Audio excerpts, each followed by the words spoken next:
El siguiente segmento tiene contenido o opinión.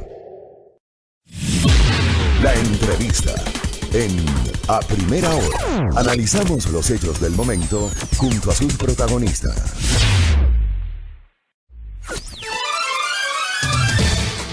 7:43 en la mañana, gracias por la sintonía, gracias por el reporte de Silrat. Nos enlazamos con Marcela Guiñaga, ella es asambleísta de la Revolución Ciudadana por la provincia del Guayas. Ya la tenemos en la videoconferencia. Abogada, bienvenida, buenos días, ¿cómo le va? Hola, buenos días, Fabricio. Gracias por la gentileza. En aislamiento, me imagino, respetando el aislamiento, ¿no? Sí, en aislamiento desde la ciudad de Guayaquil, aquí estoy... poniéndole buena cara a los momentos de adversidad. Sí, así mismo toca. Hay que ponerle al mal tiempo buena cara, como se dice popularmente. A ver, antes de conversar con usted, dialogué con la presidenta del Consejo Nacional Electoral, Diana Tamaint, sobre este planteamiento que ayer ella hizo, la posibilidad de postergar o suspender las elecciones presidenciales y parlamentarias previstas para el próximo año. Ella ha ratificado que lo que ha hecho es un planteamiento que será sometido a consultas ante la Corte Constitucional. A mí en lo personal, y se lo he dicho, también lo generé en mi comentario en la primera parte de este espacio, las fechas del 14 de mayo y del 24 de mayo del próximo año son fechas escritas en piedra, porque además suponen, en el caso del 14 de mayo, el cumplimiento de los 4 años del periodo de los actuales legisladores, y el 24 de mayo el cumplimiento de los 4 años del periodo del actual gobierno nacional. Y hacía una mirada retrospectiva nada más a lo que pasó el año pasado tras las dificultades en la proclamación de resultados de las elecciones seccionales que se efectuaron el domingo 24 de marzo del 2019. Y mire usted cómo el 14 de mayo del año pasado no hubo autoridades que se posesionen en la provincia de Los Ríos y en algunos cantones de la provincia de Manabí. Y no es que las autoridades salientes se prorrogaron en sus funciones, o sea, la prórroga de autoridades al final de sus periodos, en el caso justamente de autoridades de elección popular, no existe en la Constitución. ¿Cómo toma usted este planteamiento de la presidenta del Consejo Nacional Electoral? Bueno, muchas gracias por la pregunta. Yo quiero pensar que es una posición personal que no está debidamente asesorada por sus abogados, por lo tanto la lleva a decir cosas que no tienen asidero ni constitucional ni legal. Es claro que la presidenta puede decir públicamente que va a consultar a la Corte Constitucional. Sí, puede consultar lo que quiere, pero para consultar evidentemente tiene que tener un marco y un fundamento en el cual, pueda sustentar lo que va a consultar. Y no hay, Fabricio, disposición constitucional que permita primero a las autoridades, tanto presidente de la República y vicepresidente como legisladores y parlamentarios andinos, prorrogarse una vez vencidos sus plazos. Lo segundo es que constitucionalmente establece, sí, a rajatabla la Constitución, que el 14 es la posesión y entra en funcionamiento el nuevo periodo, el 14 de mayo del 2021, el nuevo periodo de la Asamblea Nacional, y el 24 de mayo es la posesión y también entrada en vigor del nuevo periodo del gobierno nacional, del nuevo gobierno nacional. Así que me parece, sin ningún tipo de fundamento que pueda permitirse una prórroga, en este caso, del ejercicio de los cargos, y en segundo lugar, que la Constitución establezca la posibilidad de un aplazamiento de elecciones. Lo siguiente es que creo, por primera vez coincido con el consejero Verde Soto. Una cosa es que, traten de ajustar los tiempos, otra cosa es que reduzcan el presupuesto para hacer un presupuesto bastante austero, y otra cosa muy diferente es pretender aplazar elecciones y prorrogar cargos de las que están hoy como autoridades electas. En eso he coincidido, parece que el consejero Cabrera también está en la misma línea, con la cual está claro que ni siquiera tendría la presidenta una mayoría en el Consejo para avalar esta supuesta consulta ante la Corte Constitucional. De acuerdo, creo que ese tema ciertamente es complejo. algunos sectores les ha extrañado que aparezca esta propuesta de un momento a otro. Se habla de las dificultades presupuestarias, pero claro, en el comentario de la primera parte de este espacio yo sí hacía una analogía. Hablamos de dificultades presupuestarias y sin embargo hoy se va a pagar $320 millones en bonos global sin haber de alguna forma solicitado una suspensión temporal de los pagos, que fue parte inclusive de una propuesta generada por la Asamblea Nacional el último fin de semana, en un comunicado suscrito por el presidente Litardo y avalado por los diferentes líderes de las bancadas legislativas representadas en la Asamblea Nacional. Ese tema, por ejemplo, y ahí quiero hablar ya de los temas legislativos, asambleísta Guiñaga, hoy por primera vez el Pleno de la Asamblea Nacional va a sesionar de modo virtual en medio de la emergencia sanitaria. Todos estos temas podrían ser analizados hoy, que van a retomar esta sesión plenaria. Bueno, sí, hoy el Pleno, cabe indicar que la semana pasada las comisiones legislativas han estado operando digamos, utilizando vías tecnológicas y videoconferencias. Así que la Asamblea Nacional ha estado operativa, han existido multiplicidad de reuniones de coordinaciones de bancada con la presidencia de la Asamblea, justamente para llevar adelante el Pleno de hoy de las 11 de la mañana. Me parece que en un logro importante los diferentes sectores políticos se han despojado de sus propias vanidades y de sus propios egoísmos y pudo sacarse un pronunciamiento muy claro, cercano a la gente, respondiendo a las preocupaciones que tiene la gente. Y las preocupaciones que tiene Fabricio, más allá de decirle que quiero dejar la democracia para un segundo momento, el primer momento de preocupación para todos los ecuatorianos y en especial para los guayacenses y los guayaquileños es poder salvar nuestras vidas.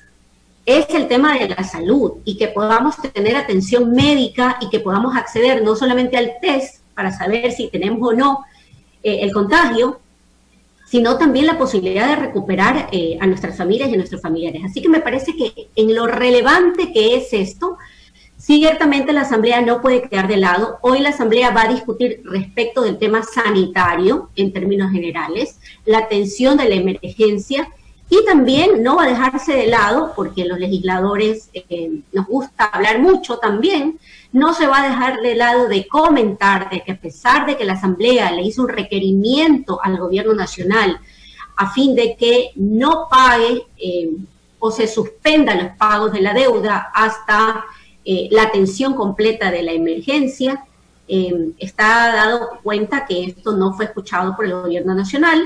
Hoy hace alegaciones el ministro Martínez, pero yo creo que hay un rechazo generalizado al pago en este momento de esos recursos, a pesar de que me digan que van a llegar a 2.000, y que ha sido un extraordinario negocio, como lo plantea el ministro Martínez, dadas las circunstancias muy complejas por lo que atravesan en el ámbito de liquidez todos los países, no solamente de América Latina.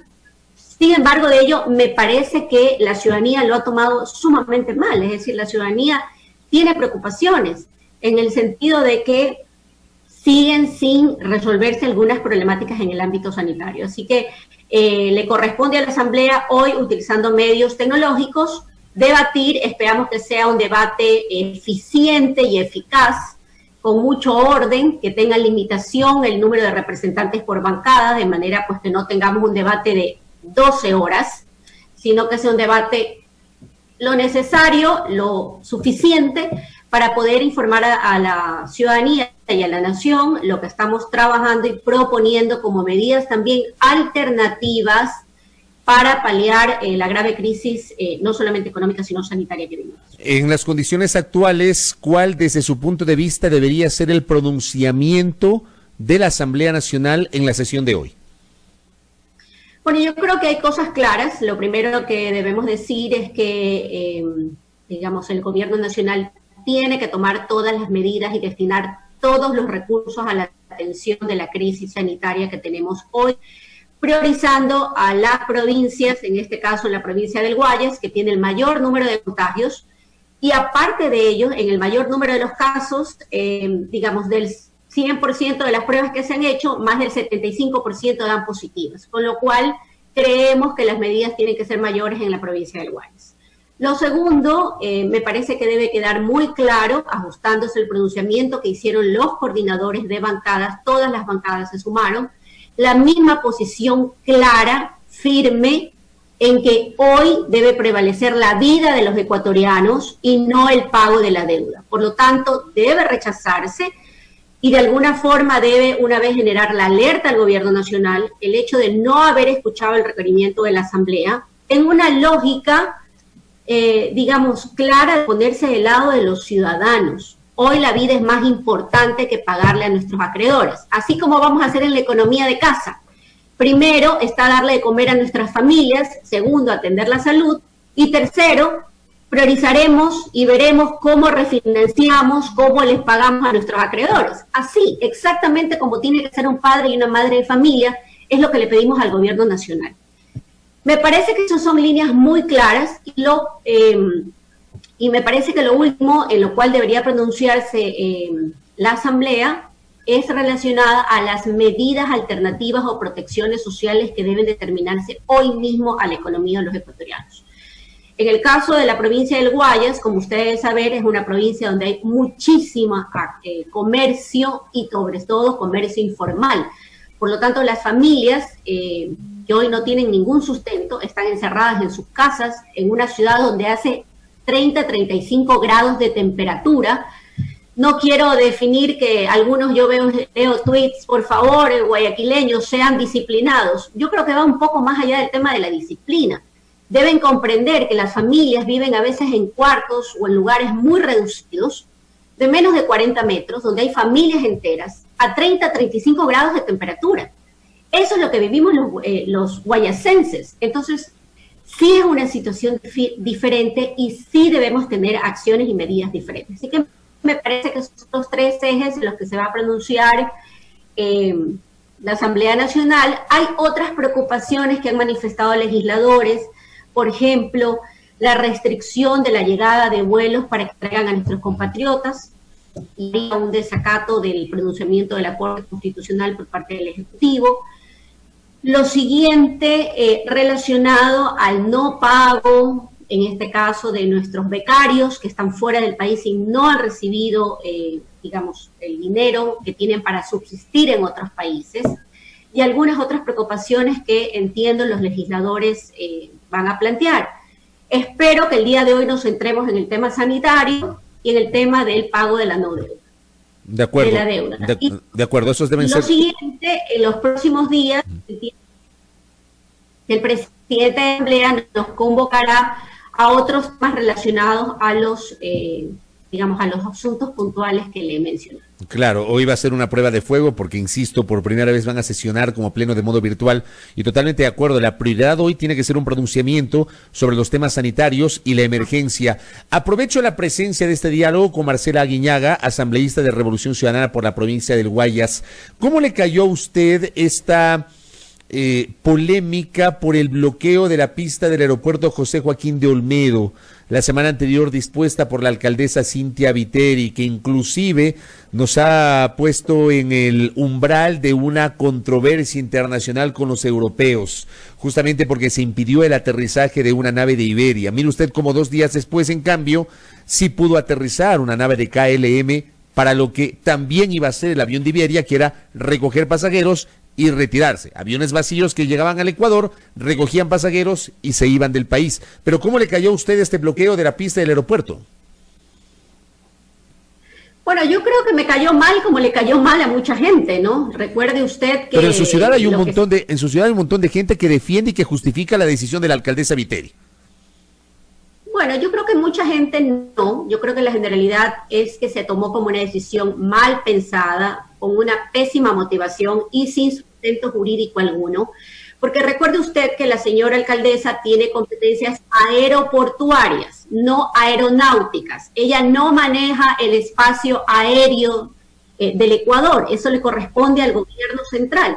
Por lo tanto, yo, digamos, más allá de mis afectos o desafectos con la señora alcaldesa, quiero mirarlo desde el eje de su propia competencia. Ella no tenía competencias para tomar esa decisión, no podía invadirse y a veces nos desnuda este tipo de decisiones de las actuaciones prepotentes de ciertos actores políticos. Usted en ningún país medianamente civilizado o en una ciudad que tiene políticas claras, usted no puede invadir a la fuerza insultando a los guardias, casi que tumbando la reja, una pista aérea. O sea, a mí me ha generado, primero déjeme decirle como guayaquileña, los guayaquileños no somos así. Los guayaquileños no somos gente prepotente ni odiadora. Los guayaquileños somos siempre personas alegres, llenas de optimismo y sumamente solidarias. Por lo tanto, mi rechazo categórico, insisto, en el ámbito jurídico, no tenía competencias para hacerlo. Ninguna, no había motivación alguna para ello. No es posible que la alcaldesa diga que en la mañana le dijo al vicepresidente que igual ella iba a impedir que aterricen los aviones. Y en este caso le corresponde al gobierno central, más allá que se diga que no es un momento de polemizar, le corresponde al gobierno central ejercer las competencias que le da la propia Constitución y ejercerlas absolutamente con la categoría y con la rigurosidad que merece el momento y la crisis que estamos viviendo. ¿Cómo va a creer usted que teníamos más de 200 personas, extranjeros, botados en el aeropuerto, sin dinero, durmiendo en el piso del aeropuerto de la ciudad de Guayaquil, sin ningún tipo de asistencia? No puede ser, digamos, en el mundo no puede ser que algunos pretendan a cuenta de que aquí a mí me corresponde salvar a los guayaquileños. ¿Qué pasa si tratan a nuestros ecuatorianos igual en otros países? Eso es lo que no entendemos. No se trata solo de Guayaquil, se trata de la provincia, se trata del país. Yo creo que va a tener repercusiones importantes esto. No quiero ser agorera del desastre, pero van a haber repercusiones de índole legal e internacional, no solamente nacional, sino internacional respecto del manejo del aeropuerto. Ojalá los guayaquileños en el futuro no seamos castigados con alguna sanción a nuestro aeropuerto. Ojalá que no. Yo creo que hay cosas más importantes en las cuales la alcaldía de Guayaquil puede ayudar en esta crisis. Hoy, como usted ve, yo personalmente como guayaquileña y que estoy aislada, con mis padres de la tercera edad, siento una ausencia de liderazgos de autoridades en mi provincia. Creo que eso así nos sentimos muchos ahora mismo, no sabemos a quién acudir. Si tú llamas al 171, te dicen, si usted no tiene los síntomas, a pesar de que se sienta muy mal, siga nomás esperando. No hay dónde comprar la medicina. Bueno, son momentos complejos, así que ante esta ausencia de liderazgo yo le pido a los guayacenses, a los guayaquileños, ayudemos, no seamos parte del problema, seamos parte de la solución. Tratemos de cumplir las reglas. Es que es complejo en una ciudad tan caliente, tan calurosa, pero debemos hacerlo. Hoy necesitamos realmente medidas un poco más estrictas, más exigentes en esta provincia. Por ejemplo, en función de aquello, me imagino entonces que sí está de acuerdo con que se haya decretado que Guayas es una zona de seguridad nacional para incluso facilitar la movilización de las Fuerzas Armadas y poner orden. Sí, yo no estoy en contra de ninguna de las medidas que tome el gobierno nacional, más bien le pido al gobierno nacional, por favor, necesitamos que alguien capitanee este barco, tomen las medidas que tengan que tomar, infórmenos adecuadamente para que podamos cumplirlas.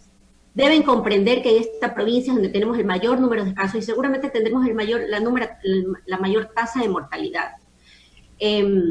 Yo lo que les quiero pedir es al gobierno nacional es que nos informen adecuadamente a los ciudadanos, que cumplamos, y para eso hay que militarizar la provincia.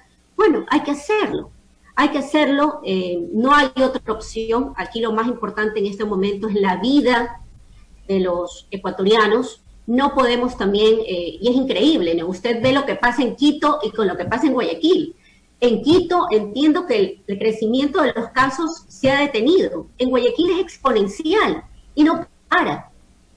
Y yo creo que es muy importante ahí que el gobierno tome las decisiones que tenga que tomar. Si tiene que militarizar, si tiene que darle el mando a las Fuerzas Armadas en esta provincia, que lo haga. Es indispensable. Hoy lo más importante es la vida de los guayacenses y en ese sentido, mire, yo jamás podría estar en contra de las medidas racionales que pueda tomar el gobierno nacional. Abogada, para ir cerrando este diálogo con Marcela Guiñaga en videoconferencia aquí en A Primera Hora, quiero consultarle, hoy va a haber esta sesión de pleno de la Asamblea Nacional. Coincido plenamente con usted en que esa sesión debe enfocarse justamente en analizar la emergencia sanitaria, con base en aquello, promover un pronunciamiento por parte de la legislatura, un pronunciamiento institucional en ese sentido. Pero claro, la Asamblea, pese a la coyuntura, no puede ni debe renunciar a su rol de fiscalización. Con base en aquello, se debería, desde su punto de vista, fiscalizar a la anterior ministra de Salud, Catalina Andramuño, sobre todo a partir del texto de la carta con la que renunció a su cargo, donde, por ejemplo, señala, entre otras cosas, que no se le dieron todos los recursos que ella había solicitado para enfrentar la emergencia sanitaria. Es más, posteriormente se difundió una certificación el mismo 21 de marzo, generada por el área financiera del Ministerio de Salud, en donde se señalaba, según Catalina Andramuño, que solamente estaban trabajando con el presupuesto asignado para este año y que no hubo recursos adicionales para enfrentar esta emergencia. Digo, este tema debería ser materia de fiscalización en la Asamblea. Sí, correcto, sí, debería ser un tema central, y entiendo que parte de los legisladores y de las diferentes bancadas hoy lo van a plantear. El hecho de estas incongruencias de declaraciones por parte de la ex ministra de Salud. Yo quiero decirle, Fabricio, yo no conozco a la ex ministra, no soy amiga de ella. Yo subí un tuit diciéndole que al fin del día, haber hecho todo lo que hizo en las condiciones que lo hizo, sí tiene que haber sido muy complejas. Porque uno no debe dejar digamos, le agradecí, mejor dicho, porque uno no debe dejar de ser humano a pesar de la adversidad. Lo que sí me parece inconsecuente y falta de coherencia absoluta, el hecho de que ella da unas declaraciones de que están por llegar al país 2 millones de test, llega el nuevo ministro y dicen que no han sido 2 millones de test, sino 200.000 nomás, y que son otras cosas. O sea, no podemos manejar una crisis con esta desinformación, con estas digamos, con estos dimes y diretes por parte de los grupos internos del gobierno nacional. Y a mí eso me genera muchísima preocupación. Yo creo que mediante estamos en emergencia, la Asamblea Nacional no puede dejar de hacer su rol fiscalizador, sin que esto no quiera decir que vamos a dedicarnos a obstaculizar el trabajo que tiene que hacer el gobierno nacional, porque en este momento pedir una comparecencia del ministro de Salud, que ha trasladado la sede del ministerio a la ciudad de Guayaquil, a mí me parece un despropósito. Yo prefiero que el ministro de Salud se dedique a lo urgente, a darle respuestas a los familiares de la gente que está en los hospitales, a las colas enormes fuera del hospital de Los Ceibos, del IES en la ciudad de Guayaquil, que den respuesta a la gente y que después nos conteste.